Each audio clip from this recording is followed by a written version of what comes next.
So I'm Milica Hinnick, back to you today talking about academic podcast entanglements. Today I'm here with Laurie Beckstead, a professor of audio and digital media at the Toronto Metropolitan University, TMU. Well, hi, Melissa. Thank you for having me on. Yes, as you said, I'm a professor, an associate professor at Toronto Metropolitan University. I teach in the media production program. So I teach courses in podcasting and audio production, sound design, radio production, as well as more theoretical sound studies type courses. And I am the author of a book called Podcast or Perish: Peer Review and Knowledge Creation for the 21st Century, in which myself and my co-authors, Ian M. Cook and Hannah McGregor, talk about how we can use podcasting as a tool to kind of break down traditional and historical and, frankly, outdated models of creating knowledge and peer reviewing that knowledge. Yeah. Thank you. Thank you for joining me today. And My I did pleasure. read your book. Oh, look at that. You've got a copy. How nice. Thank you. So I'm interested in academic podcasting and knowledge mobilization practices. So I'm looking at innovative ways we can incorporate this medium into higher educational practices. And you've newly released this book. Mhm. But first, I want to go back a few steps. Can you tell me more about your open peer-reviewed project and what do you mean by open? Yeah, sure. So the Open Peer Review podcast, I mean, to be honest, it's not quite a podcast because there isn't an RSS feed and I haven't been keeping it up. But it was kind of a proof of concept of the idea of, at the time, I was really only thinking of podcasting as a step along the way towards traditional scholarly publication. So it was a proof of concept of writing a draft of a paper, which is okay. So I was talking about a certain, study that I had done about what I called the genetic code of podcasting, looking at what were the characteristics that audiences were most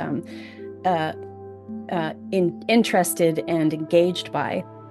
And so I had gathered that data and kind of written a bit of a draft, and then I invited a peer. So Dario Linares, who is a well-known academic in the podcast space, I invited him to be my reviewer.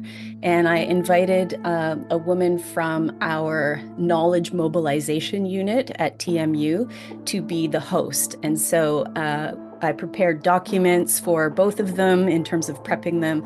Dario needed to see my draft, and Taylor, the host, needed kind of a breakdown of how the podcast would go. But the idea was that Dario and I would be able to have a discussion about my work, and he would be able to ask me questions and I would be able to answer them on the spot, and he could give me feedback and I could ask him to clarify that feedback.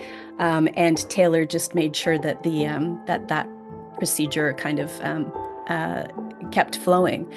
And the idea being that the standard double anonymized peer review is often not all that useful. I mean, it depends how generous the reviewer is feeling, and I think because they're anonymous, someone did a study that showed that when you take away the anonymity, the reviewers tend to give better feedback, more in depth, because they know that their name is attached to it. So there's something at stake there. But the conversation, so written feedback is one thing, whether it's anonymized or not. But it does, writing is a longer process. And it's not dialogic in any way. There's no back and forth. You just get the feedback, and then you're left to sort of wonder, to interpret that feedback and say, well, and then reviewer one said this, but reviewer two said the opposite. And so how do I rectify that?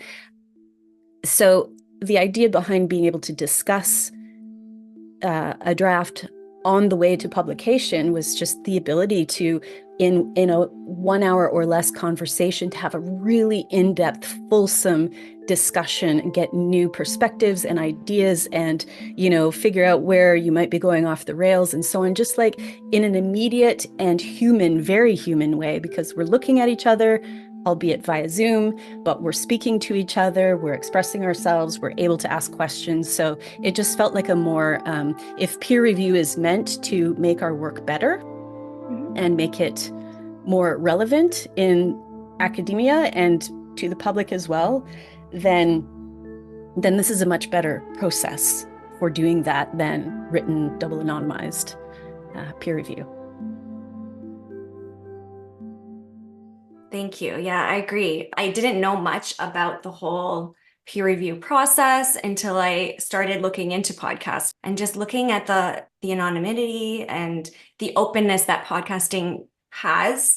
I don't want to say as default, but it is a more open, accessible medium. And it gives that space for that conversation to occur and to clarify misperceptions, I guess, or misjudgments on like what your peer reviewer had stated or how you feel, right? Yeah, I mean, we've all had that moment where we've texted someone and then they've been mad at us and you think, what did I say? Or whatever, right? Yes. And it's because you can't read intonation into text. And so being able to speak to someone also provides that additional level of understanding sort of their emotional state, their intention, whether there's irony or sarcasm there, whether it's kind of a mere thinking out loud here, or this is you really need to do this in order to, make your paper publishable. So yeah, it gives you that embodiment of all of those things that writing maybe struggles a little bit more to do. I mean, writing has its benefits. It can be very precise. It is very precise if you take the time to make it so. So you can be very specific and precise and articulate an argument really well because you can think about it as you're writing, you can redraft it and so on. Speaking is messy and imprecise. But what it does force us to do is articulate our argument, our data, our study in a somewhat simplified way to be able to explain it in conversation, even if it is explaining it to another academic. It just, it forces you into a different parts of your brain are engaged to do that. And I think it also, because of that, so you're not as precise, I think, with a conversation as you are in written work. As you can tell by the way I'm sort of circling back around, starting some sentences, stopping again, but there is meaning to be had from the way this is unfolding in this messy and imprecise way. Yeah, and I feel it tends to get messy first before we can perfect the outcome or it's part of the learning process. And isn't that how knowledge Right? is created? I mean, we have to get Yeah. messy, right? The Yeah. idea is nothing is a perfectly formed egg out of the gate. You have an idea, you get messy with it, you bat it around with people. In an ideal situation, you bat it around with other people, you collaborate, you think through it together and out loud, which is what you do on an academic or peer review podcast.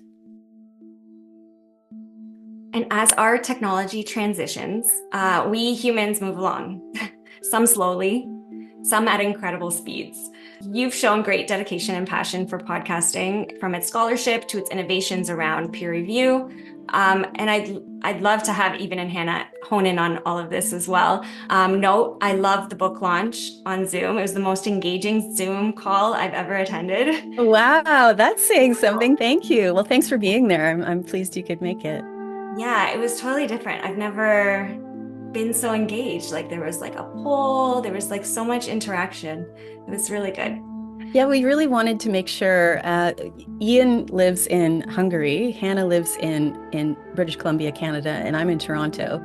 So across all those time zones, we knew that we couldn't necessarily do an in-person book launch. And so, but then we thought, God, online book launch, how will we make this interesting? So I hope that the little choose your own adventure about, wanting to start an academic journal and making decisions about how you would peer review such things. And of course, we made it all end in perishment so that we could argue that we have, proposed maybe a better way. So, yeah. Yeah, it was great. Can you explain some of the concepts of podcasting peer review and knowledge creation, more specifically looking at the 3 C's of appreciative reviewing? Yes, and I do wish Ian and Hannah were here because my gosh, they are incredibly smart and incredibly funny people. So it would be really nice to have them here on this conversation. And if I recall correctly, our three C's of appreciative review are creative, Creative. community, and caring. We think that by humanizing review through podcasting, i.e., having conversations with peers, also want to be clear that the definition of peer in this case, or at least in our ideal world, is not necessarily academics. Um, if there is uh, a need for that in terms of satisfying certain criteria that institutions or universities or places that might be publishing such a podcast have for it to be an actual scholar reviewing, then absolutely. But by podcasting, we also open up that potential for reviewers to be members of the public who are interested. If we're publishing this online digitally, then anyone can come along and make a comment or a suggestion or interact in that way, even after the fact. And then because podcasting is serial in nature, we're meant to have episode after episode, those reactions and comments and commentaries can be incorporated into a following episode. And so the scholarship can be ongoing and can be evolving as the conversations in the podcast evolve. So anyway, so we get this appreciative. We can appreciate where the scholar is coming from, how they did this work, how they felt about doing this work. This can all come through in a conversation, and it can't necessarily in a polished paper in which even we've dehumanized it. We're not even supposed to say I or we, right? It's in the third person. Anyway, so you can appreciate the humanity of the person. You can appreciate where they've come from by doing this. So, and we hope that it results in caring a caring approach. So because we can see this as a person, I hopefully care about you because we're having a conversation and we're not driving in our cars and flipping the bird to each other or on social media just telling people to go to hell.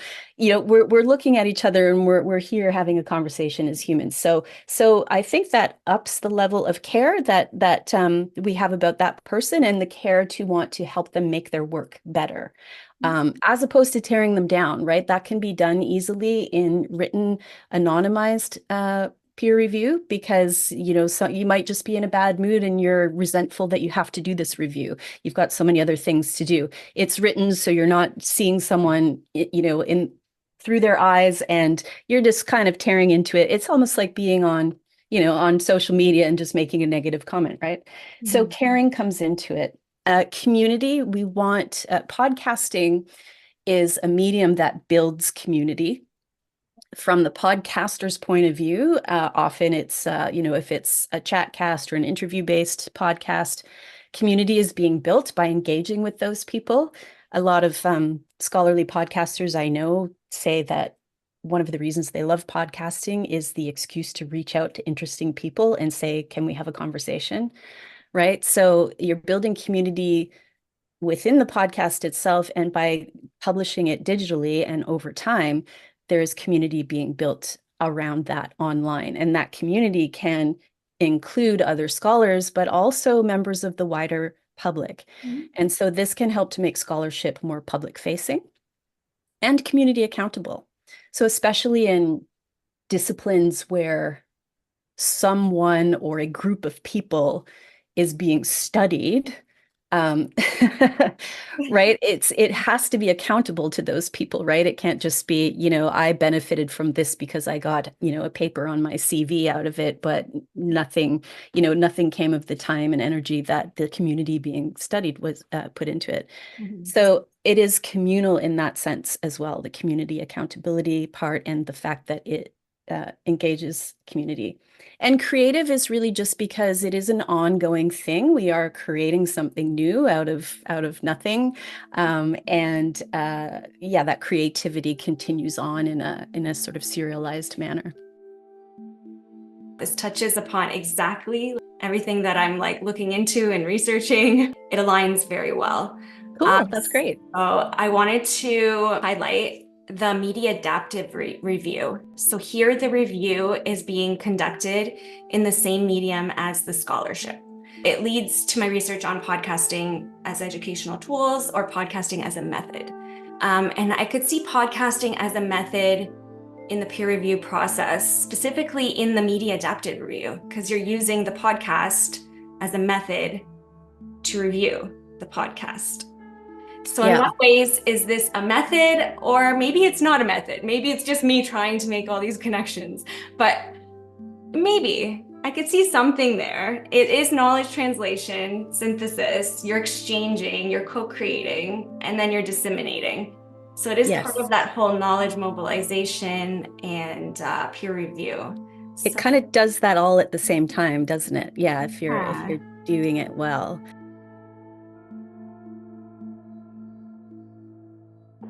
Right. Okay. So a media adaptive review is one that adapts the peer review process to the affordances and concerns of the medium being used. mhm. Either the medium being used for the work itself or for to do the peer review itself. Yes. So, in other words, when we peer review through podcast, so, and Hannah and Ian and I have experimented with this as well. So we had a conversation. I had a draft chapter for a book. They read it through. Then we had a conversation on the Podcast Studies podcast about it. So the idea being that the review itself, when we sort of unpacked it later, we found that it couldn't get at the very specifics, like syntax and so on, or very specific ideas around the structure of the paper that you might be able to address in a written review. So it might be easier to kind of like circle a word and go, this is the wrong word, or, you know, this sentence doesn't make any sense. But when you're speaking in more general terms about something, it's because you're on a podcast, and that is what the medium is very good at, is having conversations that invite the listener to be part of it and so on, that we feel like the pod or the peer review therefore doesn't need to get at that syntax and the other things that written peer review would get at. Because if you need to have that, that can either be done by a copy editor, or you can just ask for like a written, like, please circle all the problems. And so the idea being that the method or the medium that you are using for peer review, that you're adapting to that medium, like what can the medium do and what can't it do, and accepting those affordances and those limitations as part of still doing a rigorous and useful review. Just because they're different affordances and limitations than in a written peer review doesn't mean they're less good, better, right? So again, it's just whatever medium you're using for it, adapt to that medium's affordances to do the peer review. And is it a method? I think so, absolutely. It's a method for knowledge creation. You and I are creating knowledge right now, right? Mhm. We've come from our own perspectives, and we're asking each other questions and discussing something, and something new comes out of that every single time it happens between people. Yeah. Every single time. Mhm. And so I feel it's very similar to the way we approach written scholarship, which is, okay, I have a thought about X, and X has been written before by these people, and I'm going to connect my ideas about X with what they have done and indicate how it moves forward. I feel like podcasting is moving those discussions forward always, right? Because we are situated in a context of what we know, what our backgrounds are, what we're talking about, what the research is that we've done, what research you've done as a podcast host about the questions you want to ask, and we're moving it all forward. So it's absolutely knowledge creation, and it's public-facing knowledge, which is, in an ideal world, what the university should be about, is, right, contributing to the public good. You know, I think dusty, jargony filled journals like hidden behind paywalls in an academic library, is that I Is the know. public getting their money's worth from the university? I don't know. So, yeah, Yeah. I hope that answers your question. It does, yeah. Basically use it, utilize it, and apply it the best to your, I guess, to its advantage, to what Hmm. it has. Um, and it is different than writing. You're not looking at like, yeah, the writing nuances. You're not looking at grammar. You're not looking at those type of things. You're looking more at the conversation. The focus is on the dialogue Hmm. and what comes out of that, right? Specifics are like affordances of text-based review, those being able to get at the specifics. You know, and voice-based, conversation-based review, that's not really affordance of it. It could be if you wanted it to be, but that would be very, very sincerely boring for anybody listening to it, right? So yeah, Yeah. yeah, you've got the idea. That's exactly it. Yeah. I've always tried to simplify abstract concepts and try to find different ways of translating that information, even if it is through a podcast or let's say through a documentary, just to try to utilize those mediums in their multimodal ways that they can Hmm. afford that space Yeah. to share information to the public. I found a critical podcasting methodology. I was like, Hmm. really, did someone actually make a method? Let's see. And someone did. So I was like, all right, let's see what this is about. So Brandon Edwards Sooth, his background is in philosophy, sociology, and critical arts inquiry. The concept involves critical reflexivity, voices, counter narratives, dialogical spiral, and Hmm. public pedagogy. And this ties in with your three C's and all of your work with Ian and Hannah.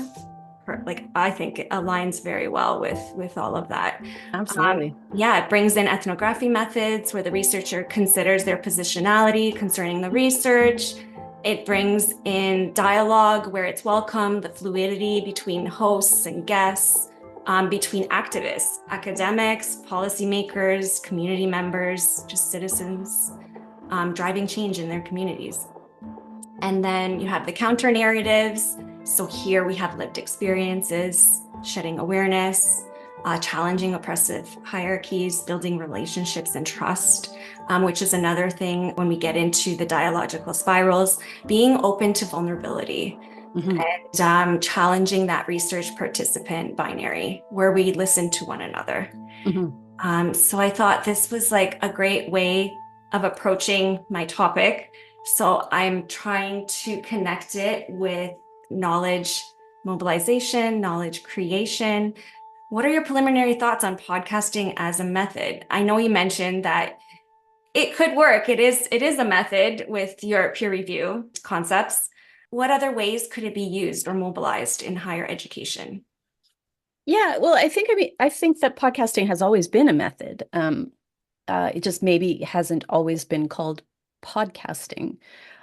So, for example, you mentioned ethnographic research, anthropologic research, where field recordings might be done. You know, taking those field recordings and moving them into a podcast format, it's not that much different. But if it's a podcast, technically it's being published online and it's in a serialized form. So that does bring new and different things to it. But and to be able to talk through something on a podcast. So for me, podcasting is absolutely a method, and there's different methods that it fulfills or can speak to.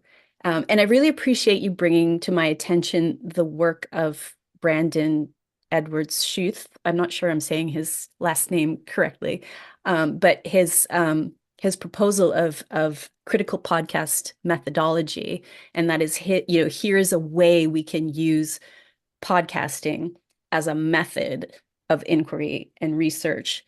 And he's proposing these very specific things that should be part of it. And I appreciate the positionality that he's coming from on this because it's very much, as you described, trying to break down hierarchies. It's trying to decolonize the research. Um, the idea of the dialogic spiral, which came from Pedro and Kinloch, I think is really useful to use that as a way of thinking about how podcasts create things. That voices and polyvocality can be included. So yeah, I think his proposed concept of this as a particular methodology for podcasting is wonderful. Yeah.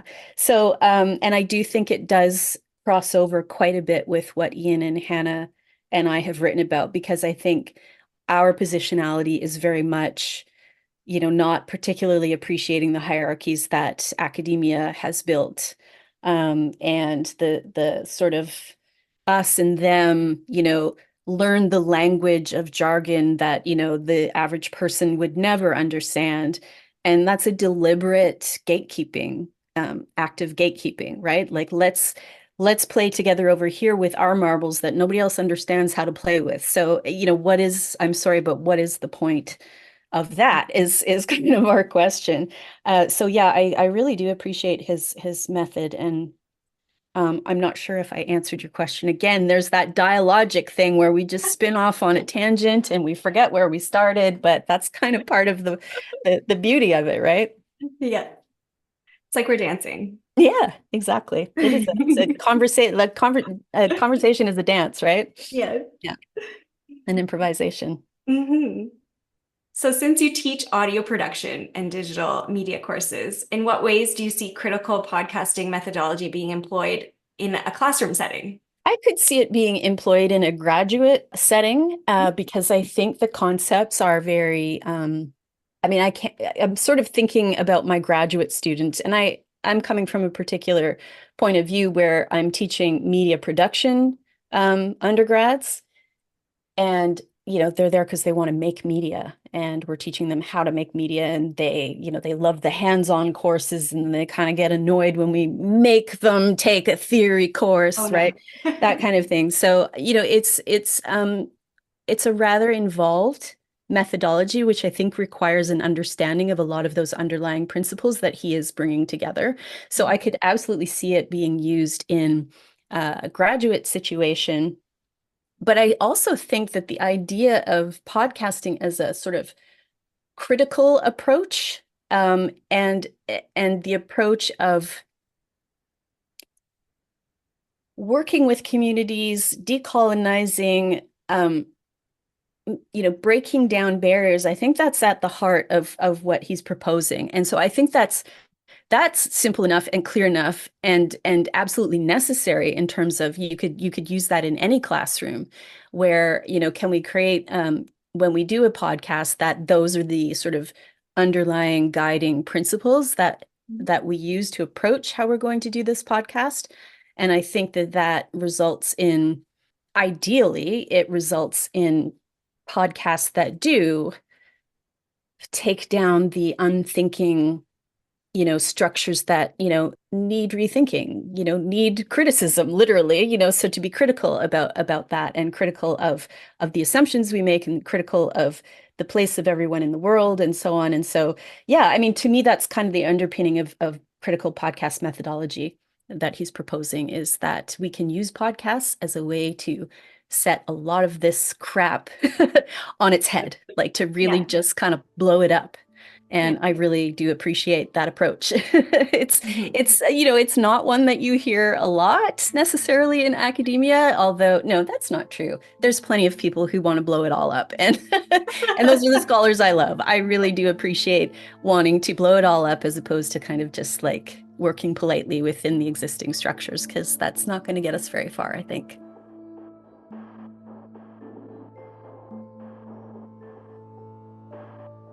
So I work with a lot of community-based research, and I feel like when you work with the community, you need to think about their needs, their audiences. And sometimes, okay, yes, I will create a podcast, or I'll create a poster or something, whatever their needs are. And then you need to make this paper, you need to make a report, because you need to show the organization what you've done. It's a business, right? But then you just leave. There's no reevaluation. You leave the community and you don't get to come back because the research has been done. So what do you do in that situation where you want to see what the result was? Did they implement your strategies and suggestions?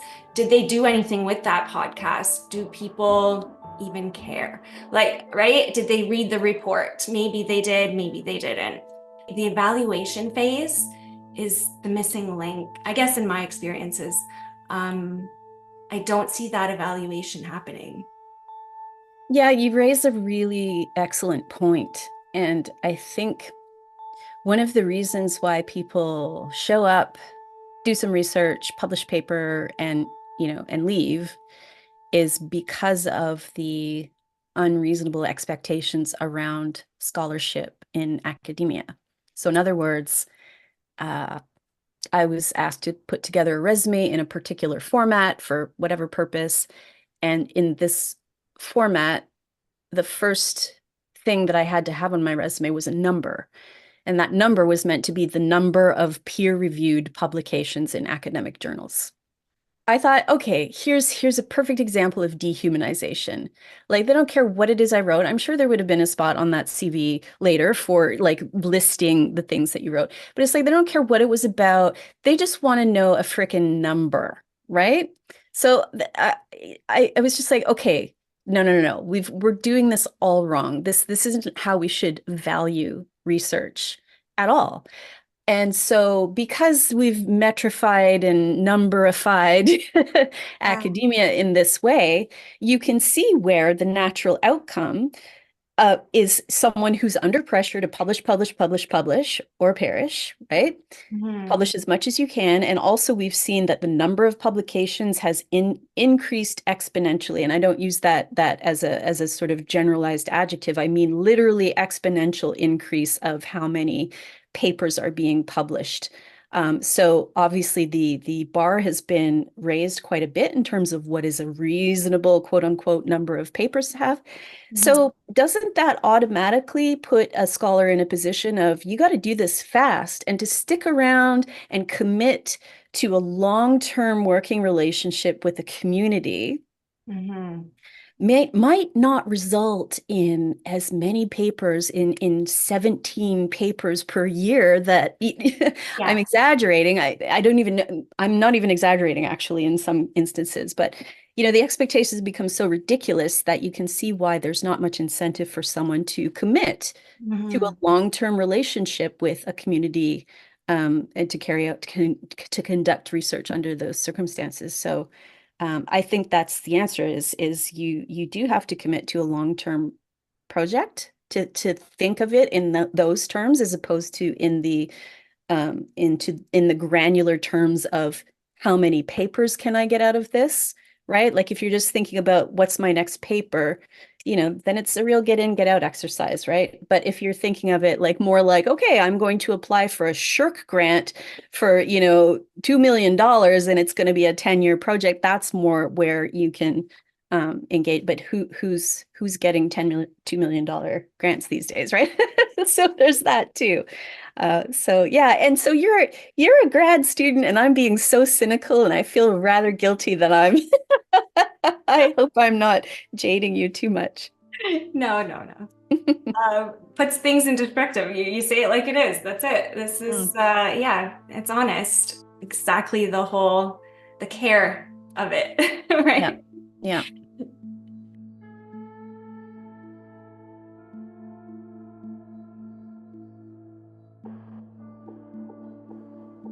Talking about communities, let's move on to our hopes for academic podcast communities.